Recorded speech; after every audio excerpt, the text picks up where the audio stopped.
The 2026 offseason has been one of the most bizarre ones in NBA history, I can confidently say.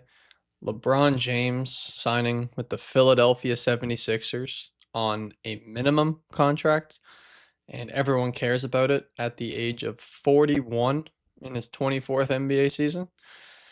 Giannis Antetokounmpo, likely the greatest Milwaukee Buck of all time, the saga ends and he's going to the Miami Heat to team up with Bam and the rest of the guys that they have there. Jaylen Brown traded to a division rival to the same team that LeBron James ended up signing with to pair with, well, to group up with Joel Embiid as well as Tyrese Maxey and a budding star in VJ Edgecombe. All these huge deals, a lot of rough contract negotiations as well with a lot of the restricted free agents and everything else that's happened in this offseason, the crazy NBA draft, pretty cool summer league, and just all the reports that have been coming out have made this offseason one for the history books.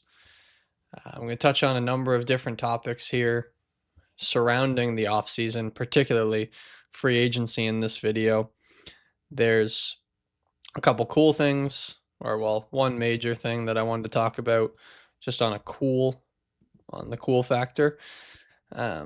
Also my thoughts on the whole restricted free agent difficulties that are happening right now, and then lastly some stuff about veteran free agents. But starting off with the cool thing.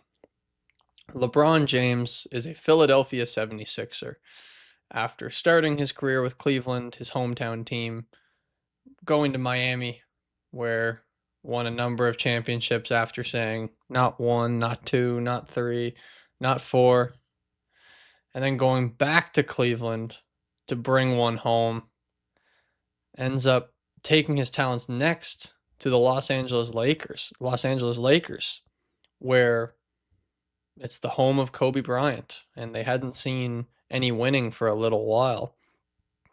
And he brings them a championship in, I believe, his second season there. Now, it was the bubble championship, so a lot of people hate on it, but did some great things with the Lakers as well. And then at the age of 41, wins a series by himself, basically, with Marcus Smart being the second best player in a lot of games, Luke Kennard and others, Rui Hachimura as the consistent guy, and then DeAndre Ayton. That's insane that he was able to take that team to beat the Houston Rockets.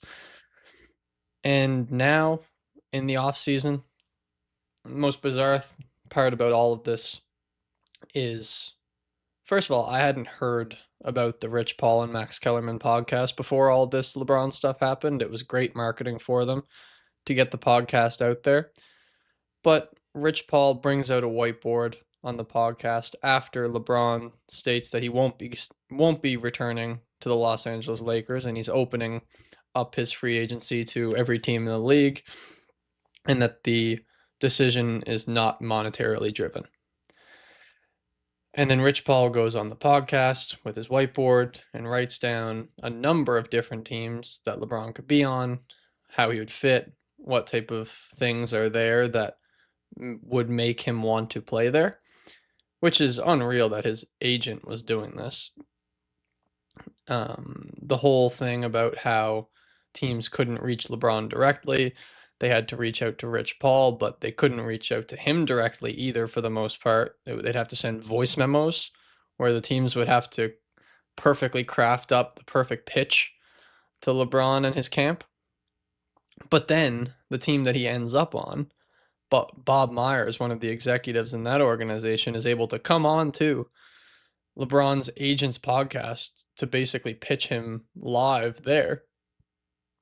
I've never seen anything like that. And before the podcast era and everything, that's the 2020s, you wouldn't have seen this. And it may happen more in the future, but I think this is really a one-time spectacle. LeBron James is a showman, and he did exactly that with this free agency. He had teams waiting to make moves in the offseason just to see what a 41-year-old who was seeking a minimum contract would do. James Harden and Draymond had player options of 27 million for Draymond, 40 million for Harden, and they said, we'll opt out of those just to see if we can get LeBron, because there was no real knowing what his contract would look like. He said it wasn't monetarily driven. It's still, you would assume that he was still going to make 20 million or something like that. It was just going to be a pay cut from what he's had in the past, but to take a minimum is unreal. And Draymond, for his loyalty to the Golden State Warriors and allowing them that flexibility, he gets brought back on the same $27 million. James Harden still hasn't signed a contract as of now, so who knows what will come out of those conversations. But 40 million likely will turn into something less with him. He doesn't have that same loyalty bonus that Draymond likely has. I could see him getting a much smaller deal that's over maybe 2 or 3 years, just so he can have some security, but then that the Cavaliers have a little bit more flexibility than they have had in the past number of years. And it's also impacted other players. Jonathan Kuminga, where teams didn't know if they were going to get LeBron as that 3 or 4 athletic guy. No one really wanted Kuminga because they had the opportunity to sign LeBron at a near minimum. And Kuminga is demanding money. Made around $20 million last year, got his team option declined by the Hawks, and he was likely seeking something similar to that, if not more. I don't think anyone was going to give him that, but it's what he was looking for. So people aren't going to have conversations with him when they could find a much more of a discount than LeBron James. It doesn't sound right to say. But it's also had impacts, among other things, on the restricted free agents. And that's the next topic that I wanted to get into with this. The big storyline and the thumbnail of this video, Jalen Duren and the talks that have been going on with him in the media as of recently. Jalen Duren made All NBA third team this season with the first seeded Detroit Pistons, who were the first ranked defense. He averaged 20 points and 11 rebounds. It was like 19 and a half and 10 and a half. We'll round up. That's what you do. And because of making All NBA third team, he was eligible for the Rose Rule extension, which means for a guy coming out of that first rookie contract, because he made All NBA third team, he can make 30% of the cap instead of 25%. And from all reports that I've seen, Jalen Duren wants that, where he's saying that he wants that 30% extension. The Pistons, by all accounts, have not been willing to give him anything close to that. And I think Duren's almost thought the offers are disrespectful, and he doesn't even really want to negotiate with them now until they bring that number up. His rookie deal was a 4-year, $19 million deal. So a little under $5 million average annual value. His qualifying offer for next year, if he doesn't choose to sign with the Pistons, he'll just come back on that. That's for around $10 million, much less what he is hoping for. So by all accounts, he's looking for around $40 million plus. The Pistons do not want to give him that. And what they have been saying is, go find someone who will pay you that amount and we will match it. But the major issue with that whole concept right now is that the way that the NBA salary cap is structured, teams are unable to offer players from other teams any sort of major contract straight up. The NBA salary cap is set at around $165 million. Most teams operate above this amount. So, and how do they do that? Because there's bird rights and different things like that, different mechanisms like that, that allow teams to sign their own players and retain them, and then they're able to go above the cap. That's how teams are at 210 million or so up in the second apron. To sign someone from another team when you are over the cap, there are particular exceptions. One of these being the mid-level exception, which is around $15 million. I think everyone agrees that Jalen Duren is worth more than $15 million. So how else can he be signed? He can't straight up. The mid-level exception is the ability to sign other teams' players when you are over the cap. So right now, every team is constricted to that $15 million amount. The Pistons would gladly give him 15 or even 17 for over a number of years. They'd be very happy with that deal. And there's only a small number of teams who have any sort of cap space, none that can give him a big 40 or $50 million contract offer. So where the Pistons are saying, go find someone who can pay you that, they're basically saying, we know that no one can pay you that. And he's kind of just stuck at where he is. And that's where the NBA is going with extensions happening early. Teams are going to want to, or players for that matter, are going to want to get their contracts settled before free agency ever comes, because that's when they can make the real money. They had a really good season, the team's happy with what they're doing, they get extended, then they don't have to worry about that. But once a player gets to free agency, or restricted free agency for that matter, there's this qualifying offer that they could pay the player around $10 million, let's say. If restricted free agency comes around and they know that there's no other team that can pay a player X amount of dollars, and that's how economics works, whatever demand there is for the player, and once all those teams kind of put in their best offer, the price gets driven up. At a certain point, teams will fall off and not match those same offers, and then you get to the fair value for the player. But to get to a fair value, you have to have some sort of open market.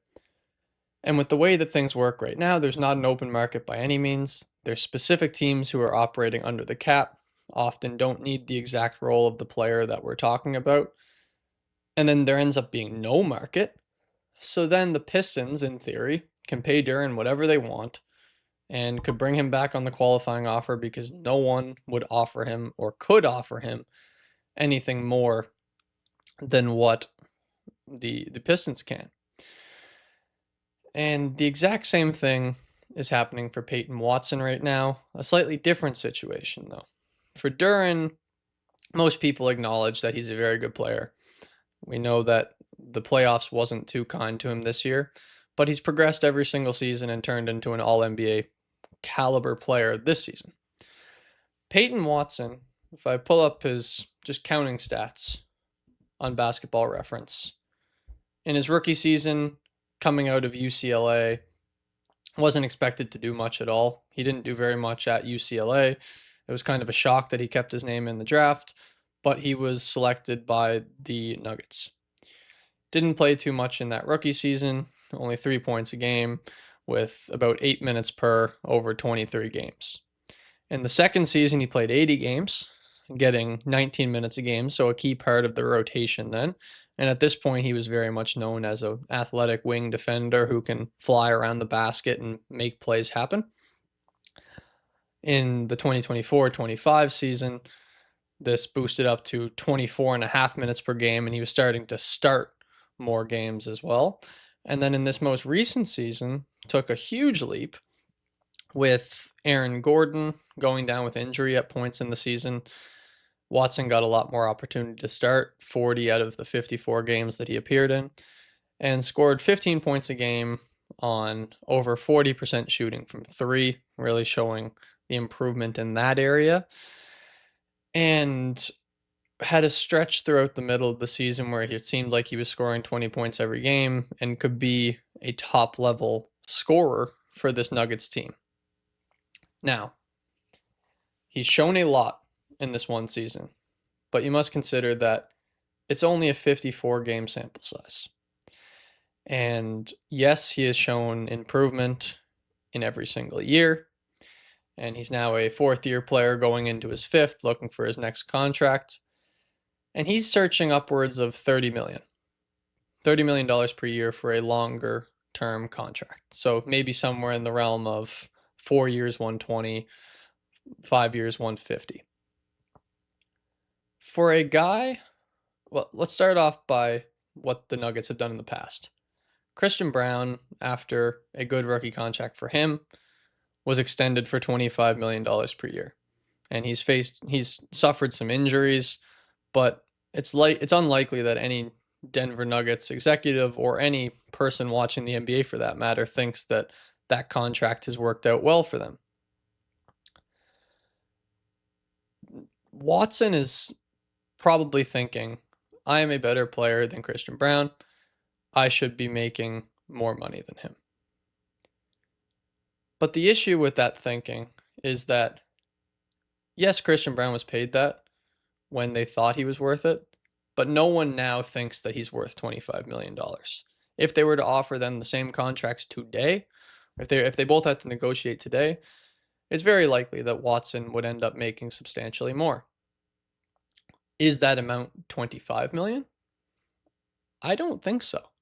I think Brown goes down a lot, maybe in the 10, 12 range on a longer term deal, something similar to what an Aaron Wiggins or Isaiah Joe, I believe their contracts were around the $10 million range. If they're not, I'm sorry, but that range. Watson, I think, for a guy who has proven that he can improve, but only has a sample size of 54 games of high level starter play, I don't think you can give him anywhere near 30 million, especially with the cap situation that they're under right now. I think that somewhere in the realm of 15 to 18 makes a lot more sense. It allows you to operate more flexibly moving forward for other deals to surround Jokic with the right kind of players. I think Watson is the right kind of player, but if you can lock him down on a longer term deal under $20 million, I think it's great for the team. And I also think it's pretty good for a guy like Watson who is relatively unproven other than a small sample size. Because you already got burned by the Christian Brown contract, it could end up being good. Who knows? But he's only 23, still has a lot of room to improve. But I think there's something to be said about long-term security. And if you're making $18 million a year over 5 years, you're pretty set. And you're still going to be 28 going into that third contract. And teams would still be willing to pay you a lot of money then if you've proven that you're an exceptional player. Um, I think that is a reasonable deal for both sides. But the same issue as Duran, no other team can really offer him that really fits his skill set. There's talks about a sign and trade happening now. That could still happen. But for an outright signing, I don't see a world where it happens.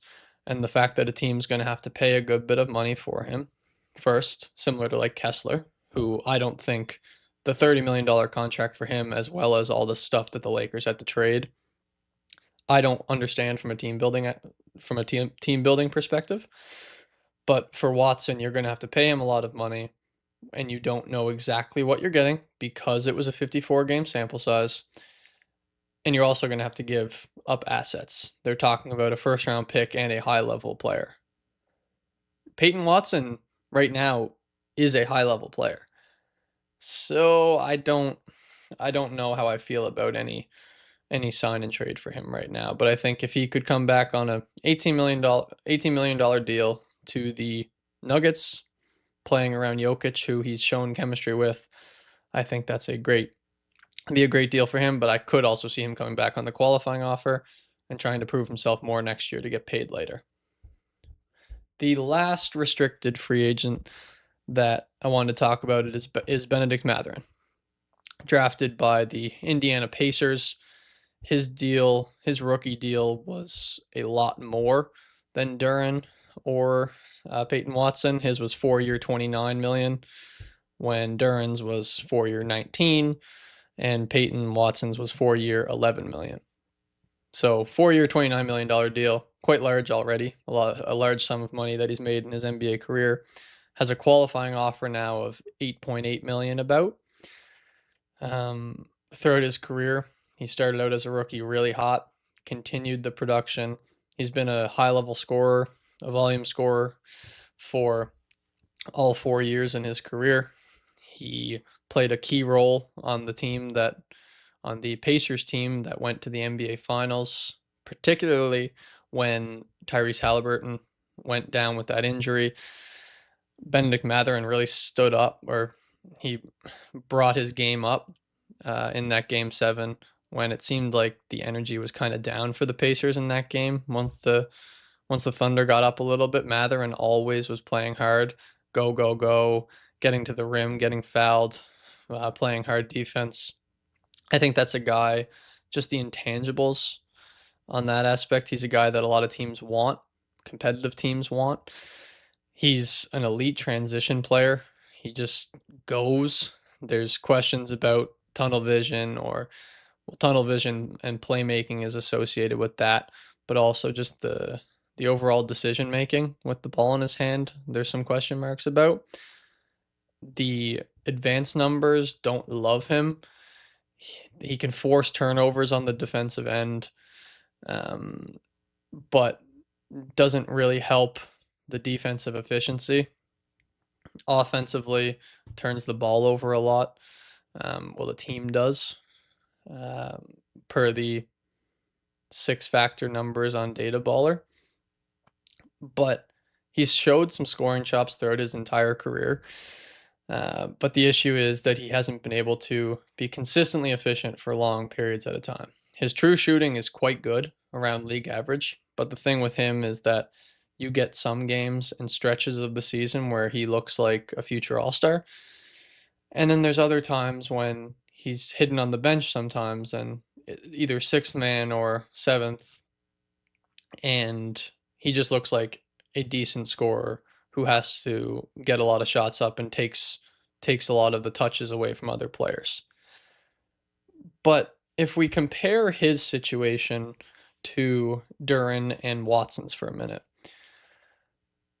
Mathurin, compared to Duren, has a similar career trajectory where they started off as quality NBA players, but where they break apart is that Mathurin hasn't really taken that next step towards an all-star status. He's shown flashes of the scoring, but the all-around game just hasn't been the same yet. Duren this year took a huge step with his ability to create a little bit more than just play finish that he's done in past years. He's also become a much better playmaker. He operates with the ball in his hands a lot more than he has in the past and can make reads for others. Mathurin does a lot of the similar things that he did ever since he's been a rookie. I think if Mathurin in the future can show off more catch and shoot ability, some improved decision making with the ball in his hands, along with just other cleaning up little things, if he did that in this current year, he could be getting a very large contract. But the fact that there hasn't been that big jump that you've been hoping for from a top five pick. Top five pick? I always get my drafts mixed up. Benedict Mathurin was drafted 6th overall. My bad. I knew it was 5th or 6th. But when you have a guy who you're expecting a jump out of and you don't get it yet, it's really hard to pay him like you already got the jump. You know that Mathurin's going to be a productive NBA player for a while, but it's hard to value what he's worth. Mathurin knows, or in his heart, believes that he can be more than what he has shown already, and thinks that he should be worth that because he's shown something. But teams aren't willing to give away a large part of the salary cap to a guy like this who has shown some flashes, but if you're paying him a large amount of money, it would be hard to create the right team with him and around him that could compete for a championship. I know that he was on the team with Halliburton and Siakam and all those other guys, but you weren't paying him like one of the top guys at that point. Now you would be, and I know that the Pelicans showed some interest, but it seems like it's backed off a little bit. I haven't heard about any other teams looking into him, but I see him returning to the Clippers. And depending on if the Kawhi trade goes through and what they think about Ingram, if he gets rerouted or if he takes a smaller role than he has in the past, I think Mathurin could be a really fun player for the Clippers next year. I think even if he comes back on the qualifying offer, he could show some really good stuff. I don't think this is a Cam Thomas situation where it's a high-level scorer that does little else and ends up going out of the league. I don't think that's Mather, and I think he has so much more to his game than just being a scorer. And I hope he can show that with the Clippers this season. And I really do hope he remains with them because I think it's a good situation with Garland to set him up. Some young guys with Keaton Wagler, Yannick Cohn-Niederhauser set to make a bigger role in this team this year. I think Matherin could be a really nice guy next to all of them. And regardless on if he comes back on the qualifying offer or maybe I don't know, a $15 million a year deal for a couple of years, or maybe it's a Kuminga type deal where it's a 1-and-1. Who knows? But all this to say that these different players are all getting restricted by the way that the salary cap is treating, or the collective bargaining agreement is treating restricted free agents right now, and how there's just an inability for other teams to pay for a guy that they didn't have before, especially when they're guys like this who still have something to prove, and you don't want to waste a chance or waste any percentage of the salary cap that you have on a guy that you know isn't going to, you're not 100% sure is going to hit, particularly if he's not your own guy, because you're using one of these exceptions up on them. And with the case of Watson and Duran, you physically cannot go over those exceptions because they're going to be making more than 15 million. And it's just the only way you'd be able to get them is through a sign and trade. And if you're doing that, you're paying him and you're giving up something which you probably don't want to do. That's it for the restricted free agency talk. The last point that I wanted to make in this was just about the whole situation with veteran free agents right now. The main one I've been looking at is Russell Westbrook, someone who over the past number of years has shown that he's very willing to take smaller contracts to just continue playing basketball. He seems like a great teammate that people love playing with.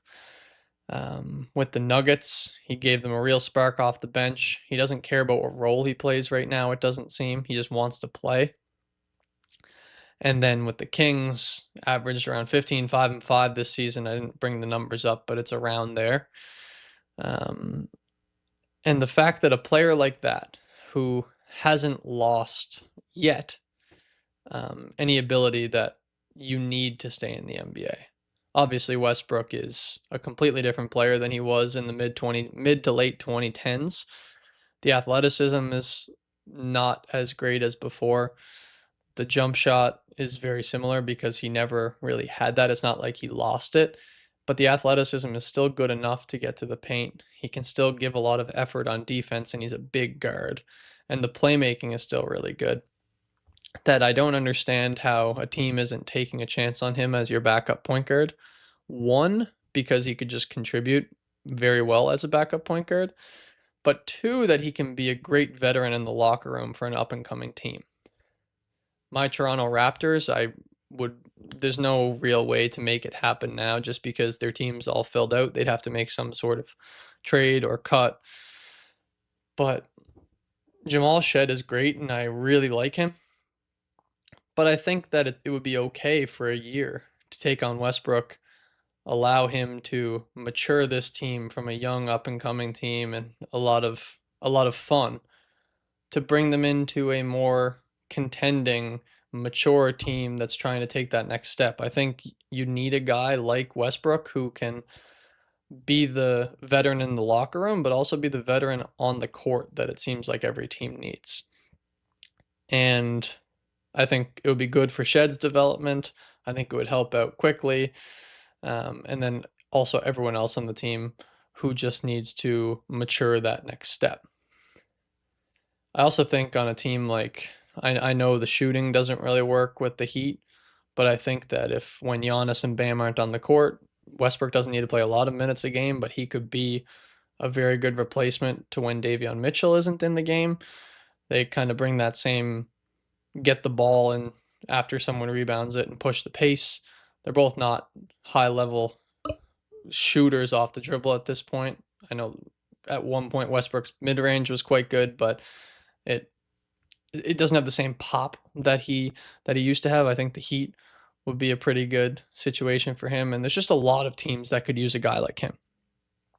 Next is Bradley Beal, who last season was injured for most of the year.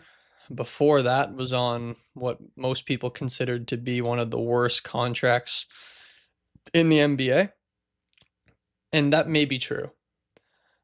But a player being on a bad contract should not make them someone that you don't want on your team in future years. I feel like that almost happened with Tobias Harris after the Philadelphia contract. People were just like, why is he making this much money? And then the next contract comes around and people are like, I want to stay away from him. These players are oftentimes really good basketball players. Paul George is another example right now where they may not be worth what they're making on a production per dollar, on a production per dollar value. It might not be great, but once you take that out of consideration and the contract is no longer an issue, I feel like there's some sort of bias that teams just want to stay away when in reality they could still produce. I know he's getting up there in age, but he's always been one of the highest level shooters in the league. For the past number of years, the athleticism hasn't been great. The defense is obviously questionable with him and has been for his entire career. But as a guy who can either be a veteran in the locker room or be a ninth, 10th man, think a Jordan Clarkson type on the Knicks. I know he locked in on defense more, but if Clarkson can have that resurgence on defense, why can't Beal in a competitive setting? We haven't really seen him in that in a long time. But particularly for the veteran presence, he seems like a player that guys like being around. He would have a lot to offer other guards on how they can improve their scoring. Could be a very good vet for an entire team similar to Westbrook. And I'd like to see him on an NBA team sometime soon. And then the last one, just touching on quickly, is Nick Richards. I feel like he has been the best big man in free agency that's been on the market for a little while now. And it seems like he would get picked up by someone, but it just hasn't happened. He's not particularly old. He doesn't have a skill that makes people really scared to take him. Like he's one of the worst free throw shooters ever. Yeah,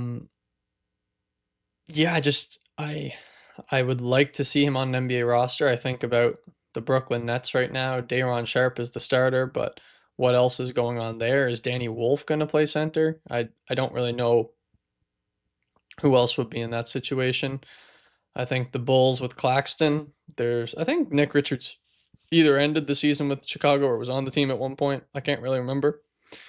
But I thought the Raptors could have used him before they made those last few signings, with Pirtle being the main guy right now at center.